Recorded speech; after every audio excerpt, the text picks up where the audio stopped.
Morning, YouTube. So we ain't done with the Jeep yet, but we also got other projects. I want to continue to take the pallets and break them down and continue to cut the pieces up so that way we'll have some wood and different things like that to burn. Just cleaning up, general cleanup of the property. But as you know in the last video, we noticed that the shock was missing the bushing, the passenger side shock, which I didn't pay attention when I bought it, if that was there or if it went missing while I had it, which is fine. Doesn't matter, right?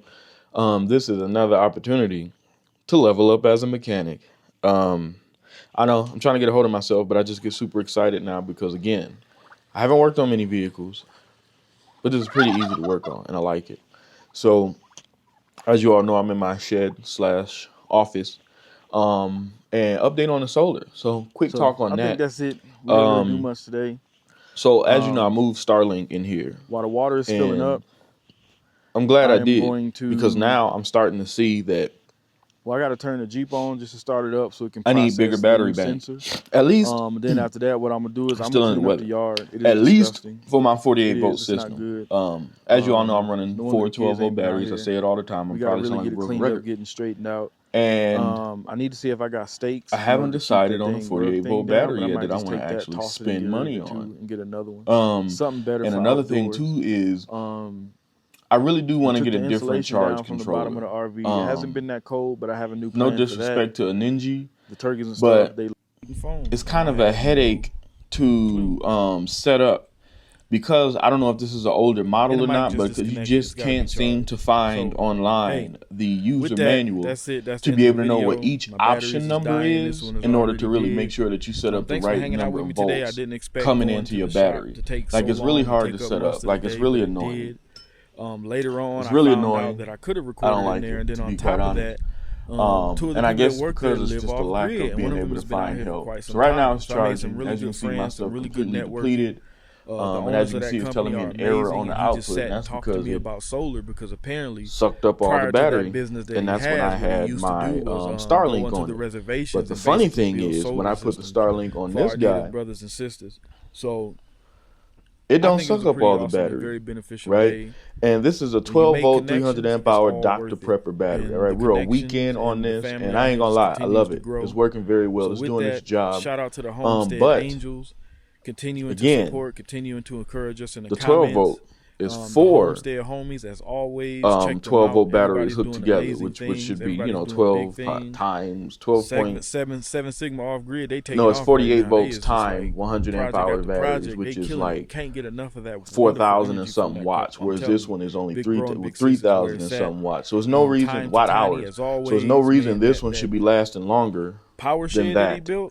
Especially after it's supposed to get fully charged. And one of the things I noticed was that you see where it says 49.3, that's the voltage, and the battery has to get up to 53 or somewhere around that number. Go and check him out. But it only gets up as high as 52, and no matter what settings I go in here to look for it, to set it, it's hard to find it because no manual gives me instructions on what each of these numbers mean, because this is the numbers here where the list numbers are. And there's just no manual to really tell me anything. And it's again, it's pretty freaking annoying. I'm serious. Check him out. And he's in Texas. Again, I'm annoyed. I'm not gonna lie, I'm annoyed, y'all. I'm annoyed, family. I'm sorry. I'm annoyed. I shouldn't be annoyed. You gotta watch the homestead homie so you can see these different locations and where you could possibly find land and property. All right. So yeah. With that, so we're just waiting for O'Reilly's to open. Once O'Reilly's open up, we're going to O'Reilly's. We're getting the struts. We're making a stop at the RV park to pick up mail. We were supposed to do it last video, but I see you guys update. I was all night up until like 10 o'clock messing with this truck, and I was basically fine tuning it so that I can get the what do they call it? Toe alignment. The toe. I forget the name, but you know what I mean when I mention toe. To get that right and to get the wheel to be aligned right. And I got it like, I'm not going to say perfect, but it is better than it has ever been. I'm still going to go for the alignment. I have to call and see how much that's actually going to cost and if they have room for me today. But for now, It is running excellent. Yo, so I just got off the phone with O'Reilly's. They do have the part.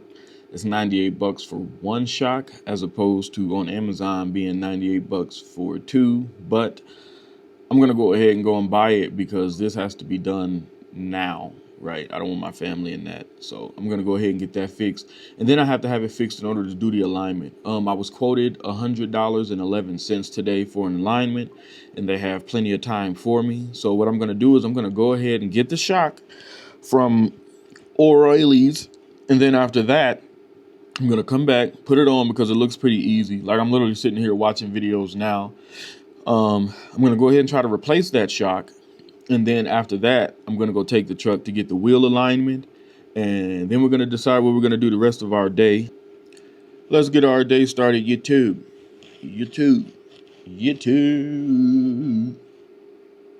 I'm feeling better, as y'all can see.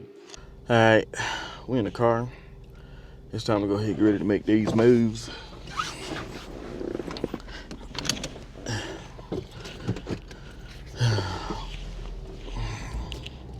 See if we did a good job. I tested it yesterday, went to the store, but today I'm gonna be driving it further. So we're gonna see how well she does.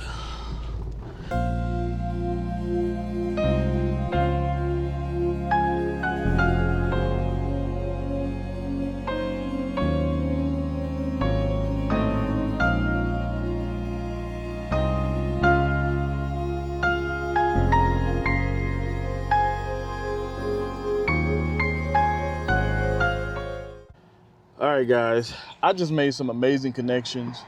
So right now I am leaving O'Reilly's and I am on my way to a shop called Three Blind Mice that deals with lifts. The guy at O'Reilly's, who was amazing, was able to get me the bushings, but I know the thickness isn't quite the same, but he said that's because typically they get pressed down. And I'm struggling to get them on because I'm out here in the parking lot. I don't have the tools, and I'm just trying to be really careful about where. And I'm trying to get something done before I drive back home because the death wobble is really that bad when you hit a bump.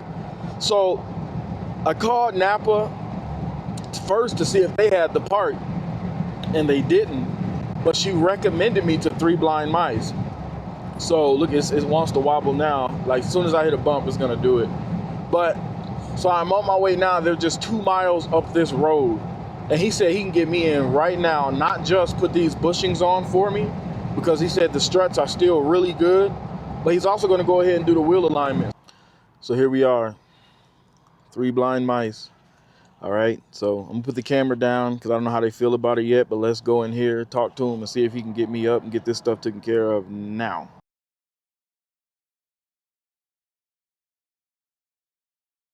All right, so we just came from Three Blind Mice. We went ahead and we got the wheel alignment done. So it's riding good, it's riding straight, but it's a little bit more work we got to get done. So I do have to do the ball joints on there. He says that the toe and everything is good, but the tires are doing like that a little bit. So, I mean, I knew I had to do ball joints eventually. Something you can definitely feel, but definitely it's riding better, but for whatever reason I still get the feeling that I'll still get death wobble. I don't know why. Like it's just like this feeling, but I hope not. Like you can feel it in the steering wheel. I guess I'm gonna find out coming up here soon. We were there for quite a few hours. We're gonna go ahead and make our way to the RV park to pick up our mail. After we hit the RV park and pick up the mail, I'm gonna stop and get some gas because we need some gas badly. And I may even stop at the car wash. This thing hasn't been washed in like forever, so maybe get that taken care of. But so far everything feels okay. All right, guys, so it's a good way to test these mics. So right now I'm running through the car wash. We stopped at Walmart to pick some things up for the wife and kids. We stopped and went ahead and picked up our packages. And this is the guy I was waiting on. And right now it seems like I was told my front shocks are actually still really good.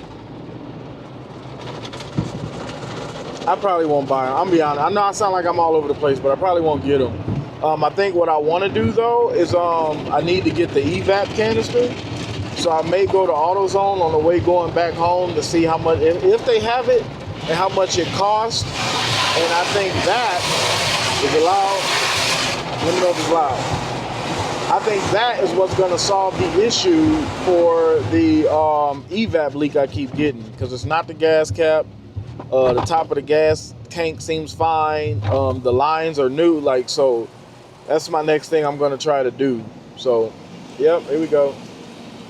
Car wash, tire shine. So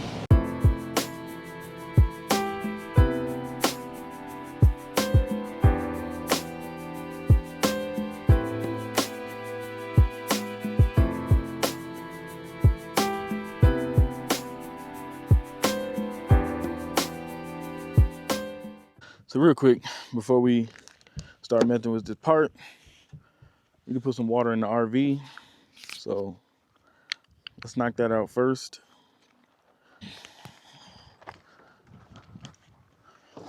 So typically, I'll just pull the pump out from here. It goes this way. Set him over the fence. I gotta do this part.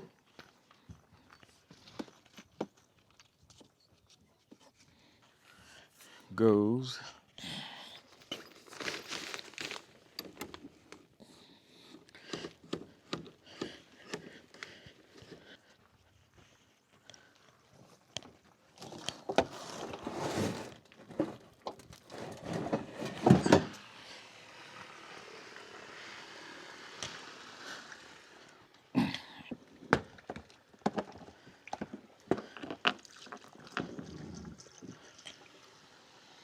All right, so now, while that fills, we can try to do this part.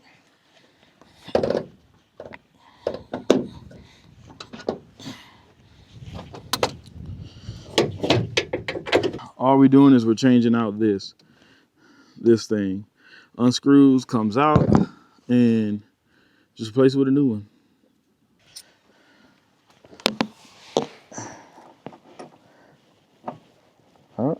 Oh, wait a minute. Huh. The wrench did it.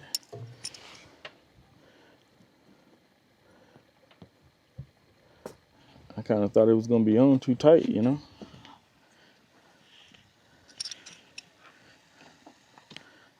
All right. There we go.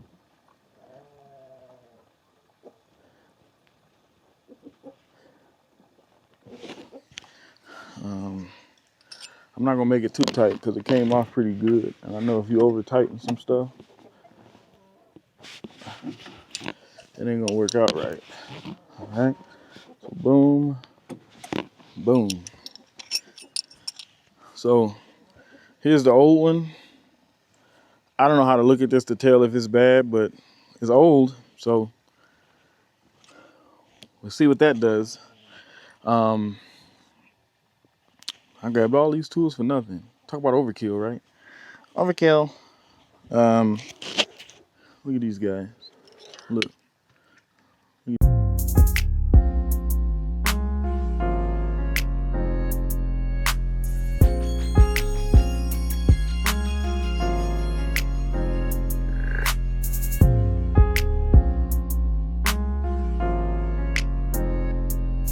All right, so I'm gonna put these tools back.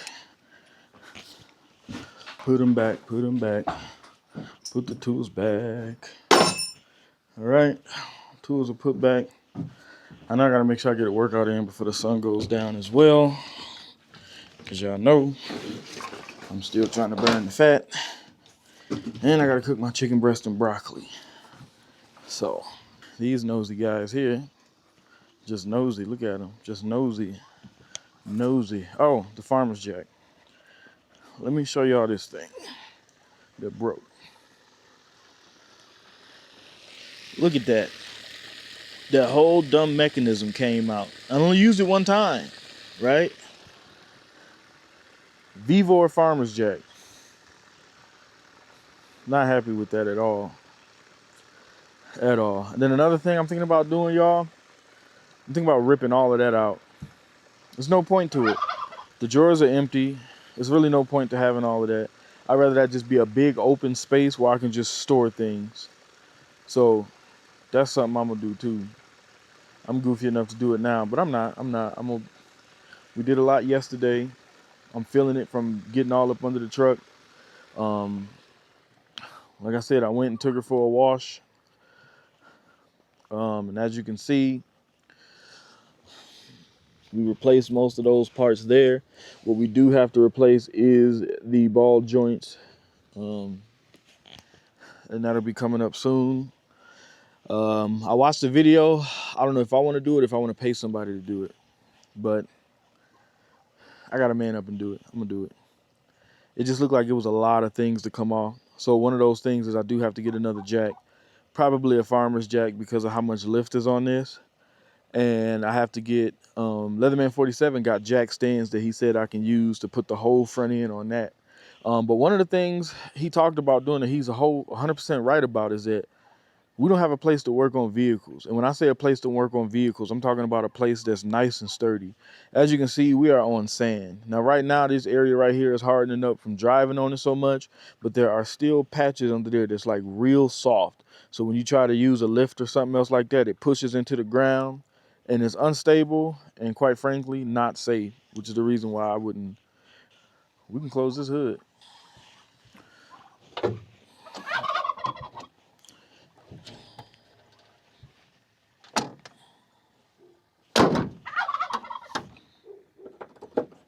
So I think that's it. We didn't really do much today. While the water is filling up, I am going to, I got to turn the Jeep on just to start it up so it can process the new sensor.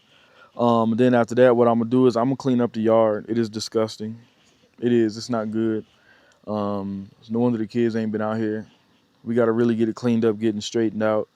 I need to see if I got stakes in order to keep that dang rug thing down, but I might just take that, toss it, and get rid of it too, and get another one. Something better for outdoors. We took the insulation down from the bottom of the RV. It hasn't been that cold, but I have a new plan for that. The turkeys and stuff, they eating foam, and I had no clue. And the mic just disconnected. It's got to be charged. So, hey. With that, that's it. That's the end of the video. My batteries is dying. This one is already dead. Thanks for hanging out with me today. I didn't expect going to the shop to take so long and take up most of the day, but it did. Later on, I found out that I could have recorded in there. And then on top of that, two of the people that work there live off grid. And one of them has been out here for quite some time. So I made some really good friends, some really good networking. The owners of that company are amazing. And he just sat and talked to me about solar because apparently prior to that business that he has, what he used to do was go onto the reservations and basically build solar systems for our native brothers and sisters. So I think it was a pretty awesome and very beneficial day. When you make connections, it's all worth it. And the connections and the family out here just continues to grow. So with that, shout out to the Homestead Angels, continuing to support, continuing to encourage us in the comments. The Homestead homies, as always, check them out. Everybody's doing amazing things. Everybody's doing big things. Seven Sigma Off Grid, they taking off right now. They is just like project after project. They killing it. Can't get enough of that wonderful energy from that couple. I'm telling you, Big Bro and Big Sis is where it's at. Time to Tiny, as always, man. That power shed that he built from scratch. I'm telling you, he keep talking about something I've never done. Man, you couldn't tell that he ain't got skills in that. You would think he did it for a living. Real talk. So make sure you go and check him out. Make sure you go and support. Off Grid with Rashad has actually been doing a great job keeping y'all up to date, checking out his beautiful garden, the weather that's been happening down there. And he just showing, and watch his channel. He's really showing you what it's like to truly, truly rough it. He's another example of somebody who's like, I don't need a lot. I got enough. I got what I need, and I'll upgrade as per. Admirable. I'm serious. Check him out. And he's in Texas. Again, different areas that you can be curious about. It's a lot of you that's been hitting us up looking for property. You got to watch the Homestead Homies so you can see these different locations and where you could possibly find land and property. All right. So with that, the chickens are going, they're doing their thing. So, hey, I'm gonna wrap it up, make me some food, and continue to just do a little bit of work. So I'll see you guys in a little bit. All right, bye bye.